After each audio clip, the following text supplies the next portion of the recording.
যে এইভাবে মাটিটা তৈরি করেন, যে একবারে সম্পূর্ণ মিহি নয়।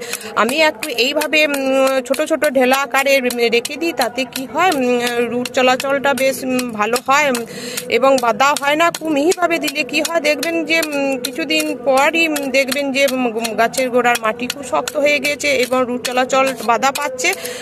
তাই আমাদের কন্টিনিউ আমাদের গাছের গোড়া একটু করে খুঁড়ে দিতে হয়। তাহলে এইভাবে যদি করেন বন্ধুরা, একটু করে এইভাবে রেখে দেবেন, তাহলে দেখবেন যে গাছের শিকড়ের চলাচলটা খুব ভালো হবে, গাছটা গ্রোথও হবে খুব ভালো। দেখতেই পাচ্ছেন আমার গাছগুলো কত সুন্দর হয়ে আছে। আমি এইভাবে করি, তাতে আমি অনেকটা উপকার পেয়েছি। আপনারা যারা করেন না তারা এই